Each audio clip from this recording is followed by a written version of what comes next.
जब इंदिरा गांधी ने की थी सिनेमा की आलोचना और दिलीप कुमार के जवाब पर मुस्कुरा उठे थे पंडित नेहरू।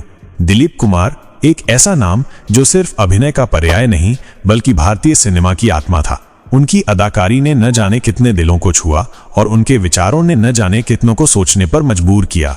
लेकिन ये किस्सा सिर्फ एक अदाकार का नहीं, ये उस इंसान की कहानी है जिसने न सिर्फ स्क्रीन पर किरदार निभाए बल्कि असल जिंदगी में भी आत्मसम्मान की मिसाल पेश की। ये बात उस समय की है जब दिलीप कुमार अपनी लोकप्रियता की ऊंचाइयों पर थे। एक सुबह वो देश के पहले प्रधानमंत्री पंडित जवाहरलाल नेहरू के साथ नाश्ते की मेज पर बैठे थे। माहौल सहज था, हंसी मजाक चल रहा था। तभी इंदिरा गांधी ने, जो उस वक्त राजनीति में सक्रिय थीं, फिल्मों को लेकर अपनी राय रखी।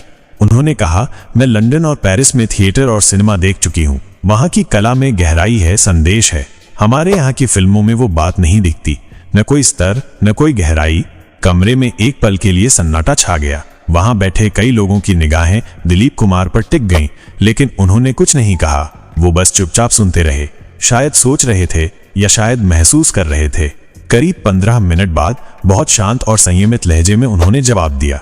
एक ऐसा जवाब जिसमें न कोई गुस्सा था न ताना, बस एक सच्चाई थी, नरम लहजे में कही गई एक तेज बात। उन्होंने कहा, आपने जो कुछ कहा उसमें कुछ सच्चाई हो सकती है, लेकिन आपने जो भी कहा उसमें एक भी शब्द हिंदुस्तानी नहीं था। कमरे में एक बार फिर सन्नाटा। इंदिरा गांधी अंग्रेजी में बोल रही थीं और दिलीप साहब ने बड़ी नरमी से उन्हें उनकी जड़ों की याद दिला दी थी। लेकिन वो यहीं नहीं रुके।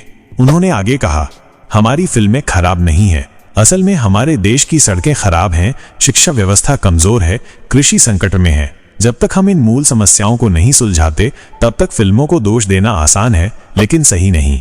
ये सुनते ही पंडित नेहरू मुस्कुरा उठे। उनका चेहरा गर्व से चमक रहा था। उन्होंने दिलीप कुमार की ओर देखा और कहा, अगर मैं तुम्हारी जगह होता तो इतनी शांति से जवाब नहीं दे पाता। वो पल एक अभिनेता और एक राष्ट्र निर्माता के बीच आपसी समझ और सम्मान का था। दिलीप कुमार ने उस दिन साबित कर दिया था कि आत्मसम्मान के लिए चीखने की जरूरत नहीं होती, बस सलीका और सच्चाई चाहिए।